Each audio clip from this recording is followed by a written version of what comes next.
assez de travers avec de l'avant assez oscillant entre 26 et 30 nœuds. Voilà, j'ai fait un petit planté, vous avez peut-être vu tout à l'heure. Et puis là c'est parti pour le grand tour. 29 janvier 2011, au large de Brest. Quelques minutes seulement après avoir franchi la ligne et au moment d'entamer sa révolution planétaire, le skipper de l'impétueux trimaran frôle la catastrophe. 21 000 milles de solitude, et pour faire face aux multiples dangers, Thomas Coville s'est doté des dernières technologies. Là, je suis en train de remettre mon système de chocage d'écoute automatique qui marche très bien. Ça, c'est un petit système qui me sauve la vie de temps en temps. Et quand la gîte du bateau, c'est-à-dire quand le bateau penche de trop, ça ouvre la came et hop, ça s'ouvre. Et ça libère la voile qui est reliée à ce petit bloqueur. Coville donc, mais encore Yann Guichard ou Lionel Le Monchois, un système adopté par le monde de la course au large suite à l'hécatombe survenue sur la route du Rhum 2002, obligatoire 4 ans plus tard.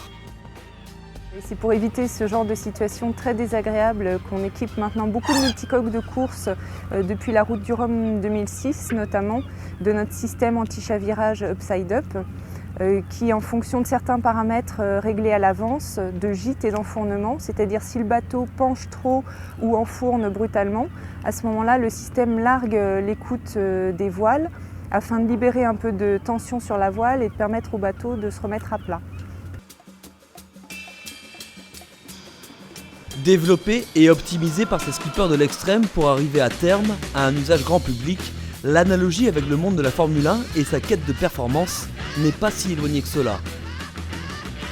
On peut bien sûr faire l'analogie à ce qui se passe dans la Formule 1 pour la Formule 1 ou le rallye, c'est-à-dire qu'en fait ces projets servent de laboratoire de test pour mettre en place des systèmes, des solutions pour la voiture de Monsieur Tout-le-Monde. Là c'est pareil en ce qui concerne la navigation. On se sert de la course au large pour préparer les matériels qui seront demain ou voire aujourd'hui sur les bateaux de croisière et de plaisance.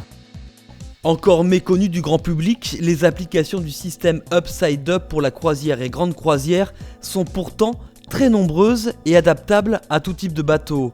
Anti-chavirage, contrôle des charges, gestion des efforts, ce système intelligent de contrôle du gréement est pensé pour la sérénité de l'équipage. Oui, du coup, notre système est un gage de sérénité pour le skipper, notamment quand il n'est pas disponible sur le pont ou lorsqu'il dort. Ça lui permet d'être serein, il est prévenu par une première alarme en cas de risque et ensuite le système largue automatiquement s'il ne réagit pas assez vite. Donc c'est très sécurisant pour lui. Le public n'a pas encore une grande connaissance de ce système, il en a entendu parler un petit peu via la course au large, mais c'est vrai qu'il faut bien rappeler aujourd'hui qu'il est disponible pour la croisière et la grande plaisance et que dans ce cadre de navigation où on recherche beaucoup de sécurité et de sérénité, c'est là qu'il faut penser à installer le système Upside Up. En mer, plaisir rime forcément avec sécurité, et ça, Océan Data Systems, spécialiste notamment de l'électronique embarquée, l'a bien compris.